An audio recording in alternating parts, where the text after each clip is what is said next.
This presentation will be overviewing the new ADA rule on web accessibility. On April 24th, 2024, the Federal Register published the Department of Justice's final rule updating its regulations for Title II of the Americans with Disabilities Act. The final rule has specific requirements about how to ensure that web content and mobile applications are accessible to people with disabilities. These slides are intended to be a resource for units to utilize to raise awareness and understanding about the new rule on digital accessibility. For context, these slides were created by the University of Washington Office of the ADA Coordinator in June 2024. Please note that the content in these slides does not provide specific details and responsibilities for each facet of the UW, such as the academy, medicine, and business enterprise side. More information and resources on this topic are in development and will be available on the Office of the ADA Coordinator's websites in the coming months. This new rule marks a major milestone for digital accessibility. For decades, disability and accessibility advocates have fought for equal access to digital content and services. Despite the passage of key legislation laying the foundation for digital accessibility, such as Section 504 of the Rehabilitation Act of 1973, the Americans with Disability Act of 1990, and Amendment Section 508 of the Rehabilitation Act in 1998, significant gaps remain ensuring accessible digital content for all. This rule highlights the need for ongoing efforts to address the barriers that remain in the digital world. Similar to the ADA standards for the built environment, this rule aims to bridge these gaps and provide comprehensive standards to ensure an inclusive digital environment for all. At the University of Washington, our mission is the preservation, advancement, and dissemination of knowledge. In a rapidly evolving digital world, knowledge has been mostly shared through online platforms and digital content. As our community values equity, diversity, and innovation, we recognize the importance of ensuring that digital spaces and knowledge are accessible to everyone. Luckily, the UW is home to national leaders in digital accessibility, meaning we are uniquely positioned to imagine, plan, and implement meaningful and effective change in this regard. Moving into the overview of what this rule dictates. The Department of Justice's final rule updates the regulations for Title II of the Americans with Disabilities Act, and specifically, it requires that public entities, including the University of Washington, meet the following. 1. Adopt the Web Content Accessibility Guidelines, or WCAG for short, version 2.1, level AA, as the technical standard for all web and mobile app content. 2. The university will need to comply with this technical standard by April 24th, 2026. To understand the scope of the rule, let's first go over some essential definitions, first starting off with defining web content. According to the Department of Justice in the final rule, web content is defined as the information and experiences available on the web, such as text, images, sound, videos, and documents. Next, let's define conventional electronic documents. The rule defines them as web or mobile content that is in the following electronic formats: portable document formats, or PDFs, word processing file formats, presentation file formats, and spreadsheet file formats. Finally, let's understand what WCAG is, or Web Content Accessibility Guidelines. WCAG is a set of guidelines to ensure that web content is accessible to all users, including those with disabilities. WCAG has many different features, and some of which include, but of course are not limited to, alternative text for images, captions for videos, easy to understand or easy to read content, color contrast, and keyboard accessible navigation. It is important to note that there were significant exceptions included in the proposed rule for digital accessibility, but not in the final rule. The specific exceptions that were removed were surrounding academic course content and third-party vendors. But what does this mean? In terms of academic course content, all web and mobile content delivered in academic courses shall be made proactively accessible at the start of the quarter and throughout the quarter. In terms of third-party vendors, all web and mobile content delivered by a third-party vendor due to contractual, licensing, or other arrangements with the university shall be made accessible. The following slides will detail the exceptions to the DOJ new rule. These exceptions apply only to a limited amount of situations and should not be seen as the primary focus of this presentation or this rule. It is crucial to prioritize compliance with the overall accessibility standards and to view these exceptions as special cases that do not detract from the broader goal of ensuring accessibility for all users. The DOJ outlined the limited situations that some kinds of web and mobile app content may not need to meet the WCAG technical standard. These include archived web content, pre-existing conventional electronic documents, third-party content, individualized password-protected documents, and pre-existing social media posts. We will go in more detail in the next slides, outlining what the specific requirements are to meet these exceptions, as well as some examples. However, before going into the details, it is important to remember what these exceptions do not change. Under the ADA, it mandates that public entities, including the University of Washington, ensure effective communication, reasonable modifications, and an equal opportunity for individuals with disabilities to participate in services, programs, and activities.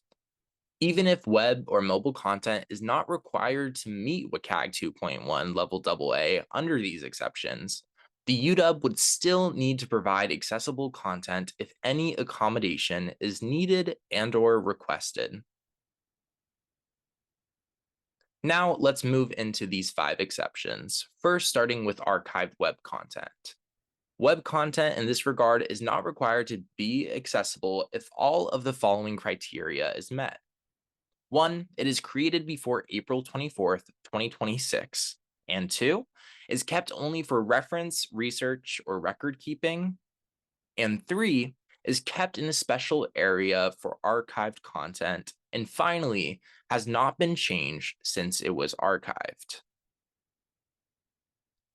Now, let's look at some examples of exceptions. Meeting minutes from 1998 that are stored in an archive section of the website and has not been updated would probably be exempt under this. However, meeting minutes created after the compliance date would not be exempt, even if they are posted in an archive section. Moving on to exception 2, pre-existing conventional electronic documents. Web content is not required to be accessible if all of the following criteria is met. 1, the documents are word processing, presentation, PDF, or spreadsheet files. And 2, they were available on a website or mobile app before April 24th, 2026. And finally, they are not currently being used to apply for, access, or participate in a service, program, or activity. Now let's look at some examples of this exception. A PDF flyer posted on a UW website in 2018 would probably be exempt from meeting this technical standard. However, a PowerPoint presentation posted after the date of compliance would not be exempt. Similarly, a form document that was created and shared in 2018 but is currently required for students to complete to participate in a program would not be exempt under this exception.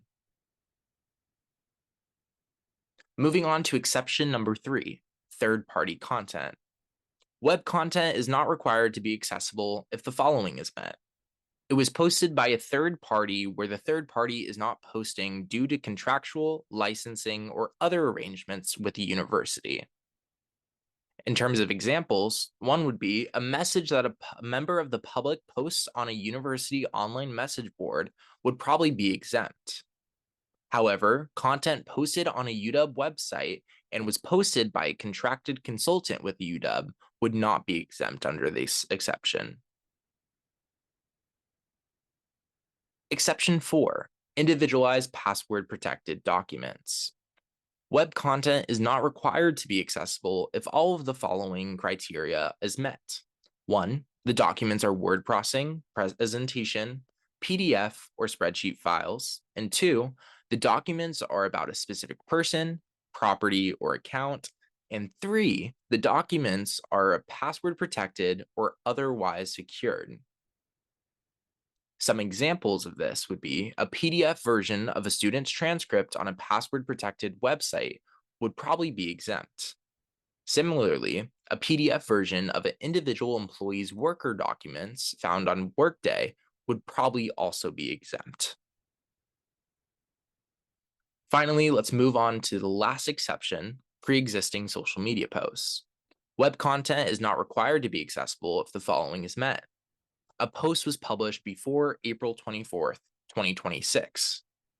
An example of this would be a 2017 social media post by the University of Washington's Instagram account would probably be exempt under this rule.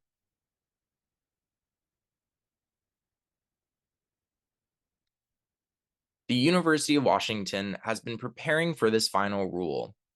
As of June 2024, the University of Washington has procured enterprise-wide tools to assess web content, established and hired a new role in the Office of the ADA Coordinator, a deputy ADA coordinator for digital accessibility to help lead and guide these efforts, designated the Office of the ADA Coordinator to collaborate with university partners to update UW's digital accessibility plan and guide enterprise-wide implementation, is assessing enterprise-wide tools to expand training services. Again, work to meet the final rules are ongoing and continuing to develop with various campus partners across the enterprise. More information and updates from the ADA office are to come in the following months. Here are a few things that you can do now in your role to help meet the rules. Again, more guidance and information on meeting the technical standard and specific responsibilities will be coming. But here are some things you can do now. 1, identify content owners.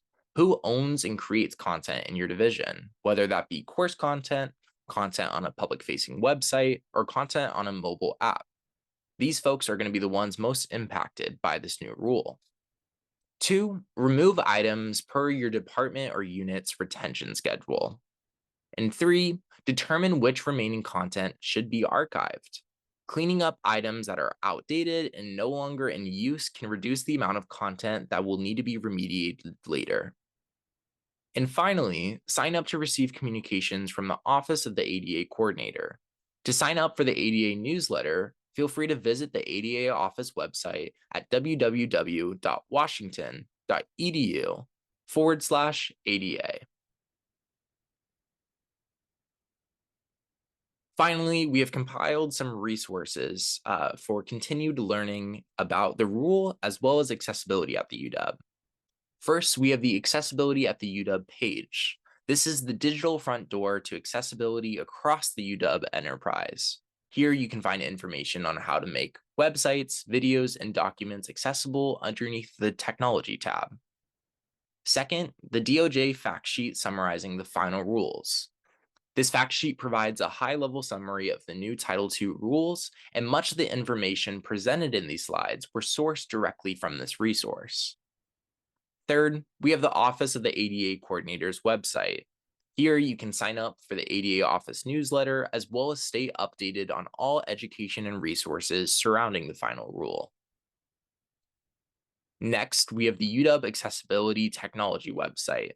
And this has a large variety of resources and checklists to ensure digital accessibility, as well as trainings as well. And finally, we have the Web Content Accessibility Guidelines. Here you can view the full technical standard that web and mobile app content will need to abide by April 24th, 2026. Finally, if you have any questions, please feel free to contact the Office of the ADA Coordinator's team. Our office's email address is adaoffice@uw.edu, or you can visit the ADA office page to find each individual team member's addresses on our website. Again, that is at www.washington.edu/ADA.